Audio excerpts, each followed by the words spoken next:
안녕하세요. 오늘의 데일리 뉴스레터에 오신 것을 환영합니다. 1. 영토 분쟁. 2. 러시아 영토의 한국. 3. 푸틴이 반드시 숨기는 비밀. 한번 진실을 알아봅시다. 현재 전 세계적으로 영토 분쟁 문제가 많은 이슈로 떠오르고 있습니다. 이러한 분쟁은 각 국가의 경제, 정치 및 사회에 큰 영향을 미치고 있습니다. 여러 국가들은 자원과 영토 통제를 위해 고민하고 있으며, 이로 인해 지구상의 지리적인 균형과 국가 간의 관계에도 영향을 미치고 있습니다. 또한 중동 지역에서는 이스라엘과 팔레스타인 간의 영토 분쟁 문제가 지속되고 있습니다.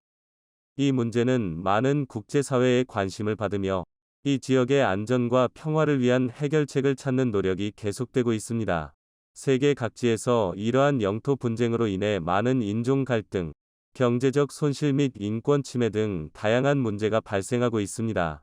이에 대한 국제사회의 협력과 대화의 중요성은 더욱 커져야 합니다. 전 세계에서 해결되지 못한 영토 분쟁은 그 수를 헤아릴 수 없을 만큼 많습니다.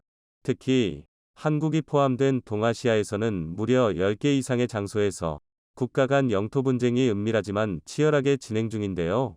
일본과 러시아 간의 쿠릴 열도 분쟁, 중국과 동남아시아 간 남중국해 분쟁, 그리고 일본이 억지로 국제사회로 끌어가려는 독도 분쟁까지 타 대륙에서는 찾아볼 수 없는 치열한 영토 분쟁이 유독 동아시아에서는 빈번합니다. 그런데 한국은 일본의 계략으로 중국에 빼앗긴 간도만큼이나 이 영토는 중국의 계략으로 러시아에 빼앗기고 말았는데, 그 면적이 여의도 4배에 이르는 것으로 알려졌는데요.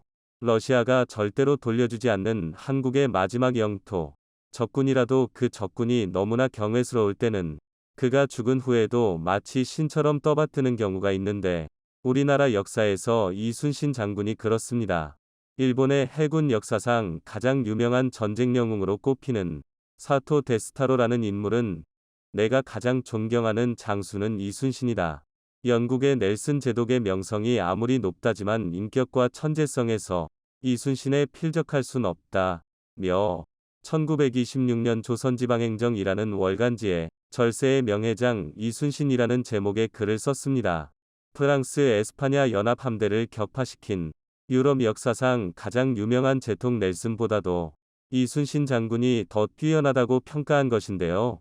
그런데 재미있는 건 이 땅에 살았다는 것 자체로 전설로 불렸던 이순신 장군을 너무나 존경한 몇몇 일본인들은 한때 주기적으로 통영의 충렬사를 찾아 그에게 예를 갖추고는 했는데요. 이러한 내용이 1977년 10월 일본에서 발행된 월간지 아시아 코론에 기록되어 있습니다. 그런데 이순신 장군의 신화가 시작된 곳이 어디인지 아는 분이 많지 않은데, 그곳이 바로 러시아에 빼앗긴 땅 녹둔도입니다. 때는 바야흐로 1587년 선조 20년 국토 최북단 국경섬 녹둔도는 추수기를 맞이해 여진족이 침입해 군민을 납치하고 말을 약탈하는 사건이 발생했습니다. 이 지역은 두만강에 가까웠기 때문에 토지가 비옥해 농사를 짓기에 훌륭한 환경을 갖추고 있었는데, 1587년은 그 어느 해보다 풍년이 들었습니다. 이를 노린 여진족은 추수철을 맞아 기습적으로 침입했고, 조선군 병사 10여 명이 전사하고 백성 160명이 여진족에게 끌려가게 됩니다. 그때 이 섬의 수비대장을 맡은 인물이 바로 이순신이었는데, 뒤늦게 여진족의 침입 사실을 알게 된 그는 몇 안 되는 군사를 데리고 추격에 나서 적장 3명을 베고 백성 60여 명을 가까스로 구출했는데요.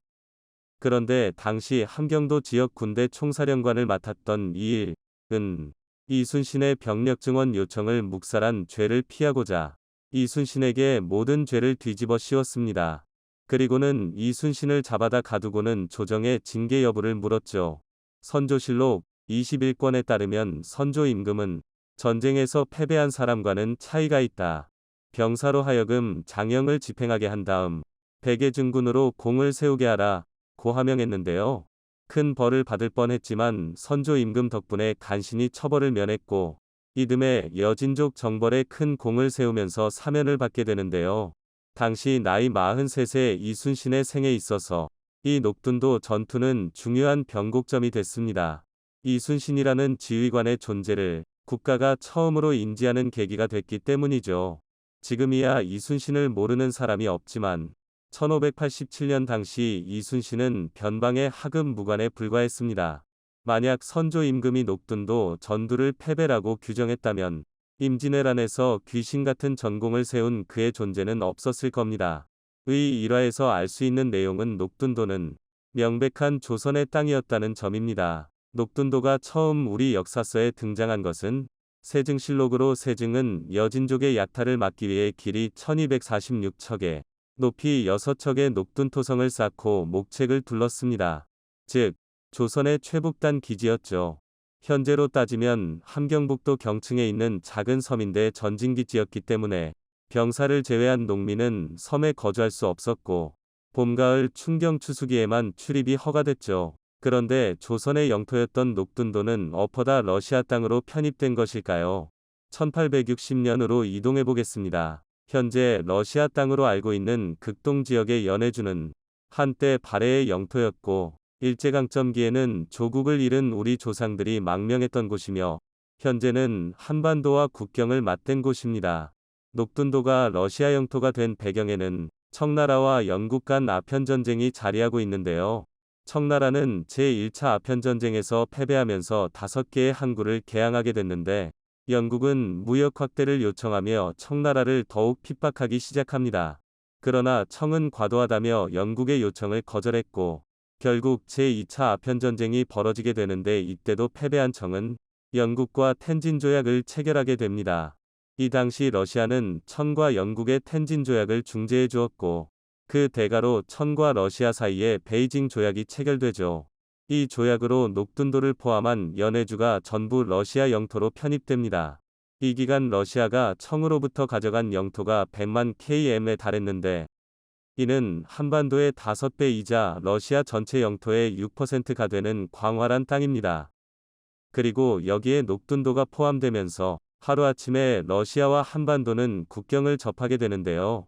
당시 조선은 이 베이징 조약을 알지 못했고 녹둔도가 러시아 영토로 편입됐다는 사실도 알지 못했습니다. 무려 29년이 지난 후에야 고증활제가 이 사실을 알고 청나라에 항의했으나 소용없었습니다. 이미 상당한 자료가 조선의 영토임을 증명하고 있었지만 국력이 약해질 대로 약해진 조선의 주장은 번번이 무시되었죠. 심지어 1937년에는 스탈린 정부가 녹둔도에 거주 중이던 조선인들을 전부 중앙아시아로 강제 이주시킨 후 이곳에 군사기지를 건설했고 이때 중앙아시아로 강제 이주한 이들이 바로 카자흐스탄, 우즈베키스탄 등에 흩어진 고려인입니다. 군사기지를 건설했지만 접근을 금지시킨 탓에 녹둔도는 풀만 무성한 땅으로 변해버렸죠. 사실 녹둔도가 조선의 땅이라는 것은 수없이 많은 지도와 기록으로 남아 있습니다. 그러나 섬이 대 섬이 아닌 탓에 조금씩 다르게 표시되어 있을 뿐이죠. 1861년에 제작된 대동여지도는 해도로 그리고 있고 1754년에 제작한 비변사 지도는 이를 두만강 하구의 삼각주로 그리고 있습니다. 1759년에 제작된 것으로 추정되는 여지도는 녹둔도를 육지화한 모습으로 그렸는데 각 지도마다 섬으로 그리거나 삼각주로 그리거나 육지처럼 그려지는 방식이 달라진 것은 녹둔도의 독특한 지형 때문에 그렇습니다. 왜냐면 총수로 두만강이 범람하게 되면 여름에는 수로가 넘치면서 물에 잠기거나 습지가 됩니다. 수로가 막혀버리면 섬처럼 보이고 장마철이 지나면 길이 보이기 때문에 육지에 붙은 것처럼 보이기 때문입니다. 녹둔도는 조선의 영토이기는 하지만 헌재는 북한의 영토입니다. 그래서 지난 1984년 11월 북한과 소련은 국경 문제에 관한 회담을 열었지만 해결하지 못했습니다. 이와 관련한 자세한 내용도 전해지지 않습니다. 한국 역시 1990년 주한러시아 공사에게 정부 차원에서 반환을 요구했으니 러시아의 입장에서는 북한과 국경을 맞다른 탓에 이곳이 군사적 요충지이기 때문입니다. 현재 러시아는 피 한 방울 날 것 같지 않은 대통령이 이끌고 있어 반환이 쉽지는 않을 것입니다만 우리의 의사와는 무관하게 빼앗긴 우리의 소중한 영토인 만큼 이 녹둔도에 대한 관심을 끌어내야 할 시기가 아닐까 생각됩니다. 언젠가는 돌려받아야 할 한국의 마지막 땅 녹둔도가 한국 지도 속으로 반환되길 바라는 마음으로 이런 날이 오고야 말았습니다. 대한민국 K9 자주포가 결국 러시아 최전선에 배치되었습니다. 그동안 튀르키예의 반대로 1년 여간 표류 중이던 핀란드 나토 가입이 마침내 확정된 건데요. 이로 인해 K9FIN 러시아를 얼어붙은 바닷속으로 처박아 버렸습니다. 이제 러시아에는 죽기 살기로 우크라이나를 뚫어내거나 지금이라도 항복하고 얼마 남지 않은 입지 조건이라도 확보하는 것뿐인데요. 그게 아니라면 반강제로 1년이 절반 가까이 역사상 가장 거대한 내륙국 신세로 지내야 합니다. 아마 이렇게만 말씀드리면 도대체 뭔 소리인지 이해하기 어려우실 겁니다. 핀란드가 나토에 가입한 게 왜 K9이 대러시아 최전선에 배치되었다는 말이 되는 것이며 러시아가 내륙국 된다는 건 또 무슨 소리인지 어안이 벙벙하실 텐데요. 오늘은 러시아의 부동항에 빗잠을 걸어버린 대한민국 K9에 대해 알려드리겠습니다. 고작 23년째이긴 하지만 푸틴의 우크라이나 침략 결정은 21세기에 내려진 가장 멍청한 판단일 것입니다. 아직도 많은 친러주의자가 전쟁의 원인을 우크라이나와 나토가 제공했다고 생각하는데요. 이들은 우크라이나가 친서방 기조를 보인 탓에 러시아가 정말 어쩔 수 없이 나토의 동진을 막기 위해 침략을 결정했다고 주장합니다. 개고맨 출신 정치 초짜 대통령이 겁도 없이 설치다가 자국민을 전쟁터로 내몰았다는 것입니다. 평화를 위해서라면 러시아를 어르고 달래며 돈바스와 크림반도쯤은 감수했어야 한다는 건데요. 이게 얼마나 정신 나간 소리인지는 차치하고서라도 당장 나토의 동진을 막기 위해 전쟁을 일으켰다는 것 자체가 전략적으로 최악의 판단입니다. 실제로 러시아의 우크라이나 침략은 나토의 동진을 막는 게 아니라 오히려 벌집을 들쑤셔 놓은 꼴이 되고 말았습니다. 일례로 에스토니아, 라트비아, 리투아니아 일명 발트 3국은 비록 2004년 나토에 가입했지만 전쟁 전만 해도 러시아와 자유로운 왕래가 가능했습니다. 또 워낙 소국들이기에 나토 소속임에도 러시아를 상당히 두려워했고 그 영향력에서 벗어날 수 없었습니다. 그러나 결국 우크라이나 전쟁은 발트 3국마저 국경 폐쇄라는 초강수를 두게 만들었습니다. 세계 2위의 군사대국과 척을 지는 한이 있더라도 러시아 제재에 동참하겠다는 강력한 의사표명이었는데요. 여기서 끝이 아닙니다. 심지어 폴란드, 노르웨이, 에스토니아, 리비아 등 러시아를 둘러싼 나토 회원국들의 대대적인 군사력 증강에 단초를 제공했는데요. 그리고 무엇보다 진짜 문제는 나토와 러시아 사이에 껴서 완충지대 노릇을 하던 군사적 중립국들이 대거 나토에 가입하기 시작했다는 것입니다. 좋은 전쟁보다 나쁜 평화를 운운하며 우크라이나를 비난했던 꼴을 생각하면 이제 평화를 걷어찬 게 누구인지 물어보고 싶을 지경인데요. 특히 러시아로서 가장 큰 문제는 1939년 소련의 국토의 11%를 빼앗기고도 중립을 선언했던 핀란드가 이번에는 마침내 나토 회원국이 되었다는 것입니다. 무려 70년이 넘는 시간 동안 러시아의 눈치를 보며 소극적 외교를 펼쳤던 핀란드마저 행동에 나섰다는 건 나토의 동진을 막겠다던 러시아의 선택이 얼마나 멍청한 선택이었는지 가장 단적으로 보여주는 사건인데요. 그도 그럴 게 핀란드는 러시아와 1300km에 달하는 국경을 접하고 있습니다.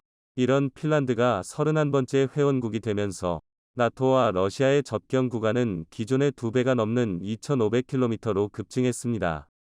2023년 기준 전시병력까지 죄다 끌어모은 상비군이 28만 명에 불과한 핀란드로서는 나토에 가입한다는 것 자체가 국운을 걸 각오가 필요한 일이었습니다.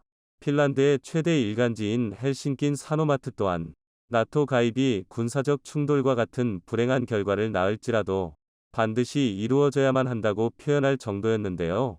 게다가 핀란드가 나토 회원국이 되었다는 건 단순히 적대 세력과 대적한 국경선이 늘어났다는 것에 끝나지 않습니다.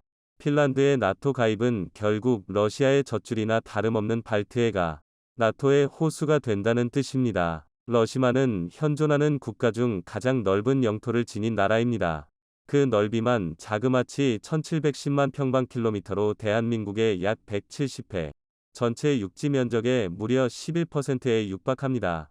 그러나 예나 지금이나 러시아는 여전히 땅에 집착하고 있습니다. 바로 얼지 않는 항구 부동항을 찾기 위해서입니다. 그 넓은 땅에 러시아가 가진 부동항이라고는 흑해 연안과 발트해의 상트페테르부르크, 칼리닝그라드, 동해의 블라디보스토크, 북극해의 무르만스크 정도가 전부입니다. 물론 흑해와 칼리닝그라드를 빼면 종종 얼어붙긴 하지만 이 정도면 감지덕지한데요. 특히 발트해의 면한 상트페테르부르크는 러시아 제2의 도심이자 대단히 중요한 지역입니다. 러시아에서 출발한 러시아산 천연가스는 발트해 밑바닥을 지나 독일로 향하는데요. 유럽에서 들어오는 대부분의 해상물자 또한 대부분 발트해를 거쳐 러시아로 공급되기 때문입니다. 대한민국에 비유하자면 부산항과 비슷한데요. 이는 군사적으로도 마찬가지입니다. 일례로 러시아의 전신인 소련은 1814년 발트해에 발틱 함대를 선봉으로 내세워 핀란드와 스웨덴을 침공했고 1905년에는 발트해와 수에즈 운하 그리고 인도양을 거쳐 일본과 스시마 해전을 벌였습니다. 한마디로 발트해와 상트페테르부르크는 러시아의 입구이자 출구였던 셈인데요. 그런데 핀란드가 나토 회원국이 되면서 더 이상 상트페테르부르크를 통한 발트해 진출이 불가능해졌습니다. 뿐만 아니라 월경지인 칼리닝그라드는 나토에 포위되었는데요. 칼리닝그라드는 흑해의 소형 항구들을 제외하면 러시아가 현재 보유한 공식 영토 중 유일하게 1년 내내 얼지 않는 부동항입니다. 그 중요성은 이루 말할 수 없는데요. 실제로 칼리닝그라드에는 러시아가 보유한 4대 함대 중 하나인 발틱 함대가 주둔하고 있습니다. 게다가 극초음속 미사일을 포함한 각종 미사일과 전략 자산이 도배된 군사적 요충지입니다. 그러나 이제는 핀란드의 나토 가입으로 인해 러시아 본토에서 칼리닝그라드까지 이어지는 해상로가 완전히 봉쇄되었는데요. 물론 바다에서 핀란드가 러시아를 상대하는 건 무리입니다. 핀란드의 해상 전력은 250톤급 미사일 고속정과 기뢰 부설정 등으로 구성된 수상함 전력이 전부라고 해도 좋을 정도로 빈약합니다. 반면 칼리닝그라드와 상트페테르부르크에 주둔 중인 발틱 함대는 세계 해군력 3위인 러시마가 보유한 강력한 해상 전력인데요. 당장 발틱 함대의 기함인 소브레멘니급 구축함만 봐도 만재 배수량 8,000톤에 전장 156m, 전폭 17.3m로 핀란드의 함정과는 비교 자체가 성립되지 않을 정도의 스펙을 갖고 있습니다. 전체 규모 면에서도 발틱 함대는 30척이 넘는 초계함과 11정의 상륙정, 잠수함까지 포함해 총 50척이 넘는 함정을 보유하고 있는데요. 우크라이나 전쟁의 사례만 봐도 알 수 있겠지만 해상에서는 아직 러시마의 힘이 건재합니다. 그러나 러시아의 진짜 문제는 바다가 아니라 상트페테르부르크에서 발트해로 이어지는 지형 그 자체입니다. 지도를 보면 알 수 있으시겠지만 상트페테르부르크에서 발트해로 진출하기 위해서는 폭이 겨우 50km에 불과한 좁은 해협을 지나야 하는데요. 그런데 핀란드는 다름 아닌 K9FIN의 운용국입니다. 그것도 현재 운용 중인 것만 48문에 달하고 2021년에 신문 추가 도입, 2022년에는 무려 38문이나 추가 도입을 결정했는데요. 이는 핀란드군의 규모를 생각하면 핀란드 포병이 보유한 최대 전력이라는 것입니다. 그리고 K9이라면 발틱 함대가 얼마나 강력하든 지상에서 요격하기에 충분합니다. 아닌 게 아니라 K9 자주포는 이미 지난 2016년 육군 8군단 주관으로 시행된 동해안 합동 해상사격 훈련에서 해상 표적 제압 능력을 충분히 입증했습니다. 고속정을 이용한 북한의 기습 침투에 대응하기 위해 애초에 설계부터 해상 표적에 대한 타격 능력을 염두에 뒀기 때문인데요. 당시 K9은 무인기의 좌표 습득을 이용한 정밀 포격으로 육지에서 무려 40km가 떨어진 가상 표적을 완벽하게 파괴했습니다. 여기서 끝이 아닙니다. 지난 2017년에는 이집트 수출을 진행하기 위해 시행된 K9A1 시험평가에서 망망대해의 이동 표적을 저격하며 이집트 방산 관계자들을 경막하게 앞들었는데요. 이런 압도적인 명중률 덕분에 이집트와 200대에 달하는 K9 도입 계약을 체결할 수 있었습니다. 즉 핀란드는 K9를 해안포로 배치하는 것만으로도 해상이 아닌 육지에서 러시아의 발트해 진출을 좌지우지할 수 있습니다. 반대로 러시아 입장에서는 사자의 아가리 속으로 기어들어가는 꼴인데요. 더군다나 핀란드 해협의 맞은편에는 똑같이 K9 자주포를 운용 중인 에스토니아가 존재합니다. 서두에 말씀드린 것처럼 에스토니아는 절대 군사력이 강한 나라라고 할 수 없는데요. 지난 2022년을 기준으로 에스토니아는 32만 명 남짓한 인구와 7,200명 정도 수준의 정규병력밖에 보유하지 못했습니다. 특히 막대한 자본과 상당한 시간이 필요한 해상 전력은 600톤급 소해함 3척과 577톤급 군수함 1척, 경비정 6척이 보유한 함정의 전부입니다. 심지어 공군의 상황은 더 심각한데요. 에스토니아 공군의 총병력은 250명에 불과한 데다 그나마 보유한 전투기가 하나도 없어서 나토 회원국이 번갈아 연공을 순찰하는 게 고작입니다. 굳이 비유하자면 러시아가 콧방귀만 껴도 날아갈 수준인데요. 그래도 그나마 사정이 나은 건 에스토니아 육군입니다. 과거 소련의 국토를 유린당했던 기억이 있기에 지상 전력만큼은 국력에 비해 상당한 투자를 아끼지 않았기 때문인데요. 실제로 에스토니아의 육군 전력을 보면 비록 전차는 아예 보유하고 있지 않지만 44대의 보병 전투차 CV-90과 136대의 파트리아 APC를 운용하고 있습니다. 그리고 무엇보다 지난 2018년 도입한 K9 18문과 2026년까지 순차 도입이 예정되어 있는 18문, 총 36문의 K9를 보유하고 있습니다. 이는 에스토니아가 품은 가장 강력한 독침인데요. 지금까지 에스토니아는 러시아의 영향력에 휘둘려왔지만 졸지에 상트페테르부르크 항구가 볼모로 잡혀버리면서 상황이 완전히 역전되어 버렸습니다. 발트의 진출로를 유지하기 위해서는 되려 러시아가 에스토니아의 눈치를 봐야 하는 상황인데요. 그렇다고 러시아가 우크라이나처럼 에스토니아를 힘으로 눌러버리자니 바로 위에 핀란드부터가 나토 헌장 5조를 발동시킬 겁니다. 자승자박이라는 게 지금 딱 러시아를 대변하는 말인데요. 이뿐만이 아닙니다. 핀란드가 나토에 가입했다는 것은 나토군이 주둔할 수 있을 뿐만 아니라 나토 회원국들의 무기가 자유롭게 핀란드에 유입될 수 있는 명분이 생겼다는 뜻이기도 합니다. 더군다나 러시아와 국경을 맞대고 있는 핀란드 국경에서 러시아의 수도인 모스크바까지의 직선거리는 불과 800km 밖에 되지 않습니다. 즉, 나토의 SRBM 수준의 미사일 사거리로도 모스크바를 직접 타격할 수 있게 되었다는 뜻입니다. 결과론적인 얘기긴 하지만 핀란드를 통해 나토는 러시아의 체크메이트, 장군을 날렸습니다. 만에 하나 러시아가 돈바스 지역을 확보하고 크림반도를 유지한 채 전쟁이 끝나더라도 사실상 발트해를 잃은 셈입니다. 부동항 확보라는 측면에서 본다면 전쟁의 목적을 상실한 건데요. 과연 K9의 빗장을 걸어둔 발트해를 보고도 러시아가 전쟁을 이어갈 수 있을지 귀추가 주목됩니다. 대한민국이 러시아에 제대로 한 방 먹였습니다. 더 정확히 말하자면 대한민국을 등에 업은 폴란드 때문에 러시아가 경기를 일으키고 있는데요. 실제로 폴란드의 부총리 겸 국방부 장관 마리우시 브와슈차크는 얼마 전 폴란드 남부에서 러시아 간첩단을 색출했다고 폭탄 발언을 내뱉었습니다. 폴란드에서 우크라이나로 향하는 무기와 탄약의 주요 환승 지점을 공격하려던 러시아 특수부대를 조기에 적발하고 박살낸 건데요. 게다가 폴란드는 이를 명분으로 삼아 자국의 수호를 위해서라도 우크라이나에 반드시 전투기를 지원하겠다고 러시아를 윽박질렀습니다. 우크라이나 전쟁이 발발하기 전 폴란드를 생각하면 상상조차 할 수 없을 고압적인 자세인데요.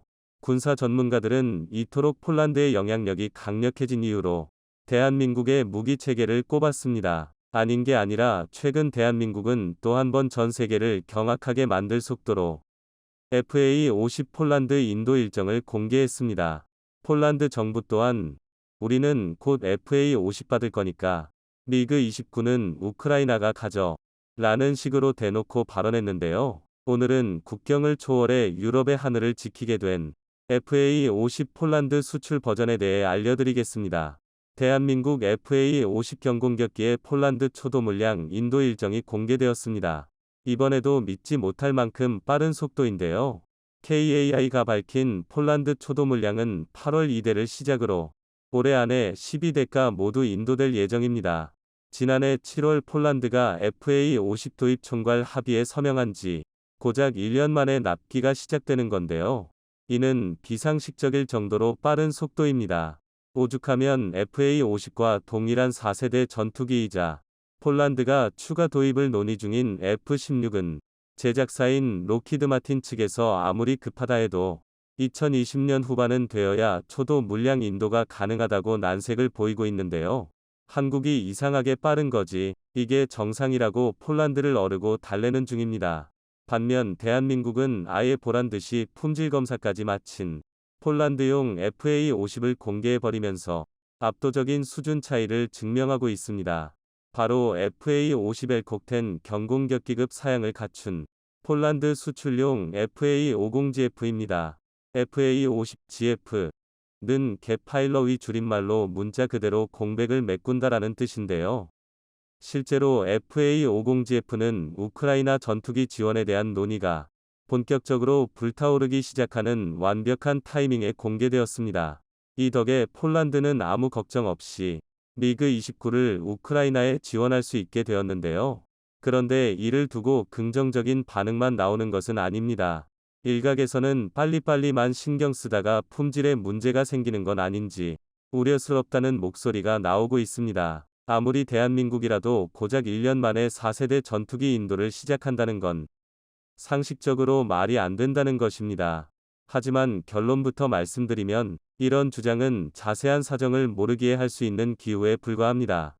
그도 그럴 게 FA-50GF 초도 물량은 사실 방사천과 KAI가 맺은 계약에 따라 생산이 예정되어 있던 타-50 락2 전환훈련기를 일부 개량한 기종입니다. 이 물량이 8월에 폴란드로 우선 인도되는 셈인데요. 더군다나 타-50 락2는 개발 이후 FA-50과 생산 라인을 일원화한 덕분에 하나의 생산 라인에서 T-50, 타-50, FA-50을 모두 제작할 수 있습니다. 이에 기종 전환과 개량에 소모되는 시간을 대폭 감축하는 데 성공했는데요. 이외에도 대한민국 KAI만이 보유한 대형 로봇 드릴링 시스템 LRDS와 자동 조립 장치 FASS 등 독자적인 자동화 설비도 전투기 제작 기간을 극단적으로 단축시킬 수 있었던 결정적 요인이었습니다. 즉 대한민국의 시선에서는 우리가 빠른 게 아니라 다른 나라들이 유독 느린 것뿐입니다. 게다가 FA-50GF는 앞서 말한 것처럼 우리 공군이 전환훈련기로 사용하는 타-50 락2를 개량해 제작한 만큼 성능 면에서도 상당히 월등합니다. 진화하는 전투기를 모토로 삼은 만큼 FA-50이 개보는 상당히 복잡한 편이지만 그 뿌리에는 대한민국 최초의 초음속 고등훈련기 T-50이 있는데요. 그렇기 때문에 FA-50 계열 전투기는 외형으로는 거의 구분이 어려울 만큼 비슷합니다. 실제로 FA-50GF 동체는 타-50, FA-50과 동일한 전장 13.1m, 전폭 9.4m, 전고 4.9m로 상당히 날렵한 인상인데요. 주 무장은 아직 확정되지 않았지만 타-50 락2를 기반으로 한 만큼 GDA-50 20mm 기관포, RGM-65 매버릭 공대지 유도 미사일, JDAM 유도폭탄 등 폭넓은 무기 체계를 탑재할 수 있습니다. 하지만 여기서 끝이라면 굳이 FA-50GF라는 새로운 이름을 부여받았을 리 없죠. FA-50GF는 FA-50 락10의 스나이퍼 타겟팅 포드, 일명 ATP를 추가로 탑재했는데요. ATP는 목표물의 식별과 자동 추적, 정밀유도 무기의 유도 기능을 담당하는 장비입니다.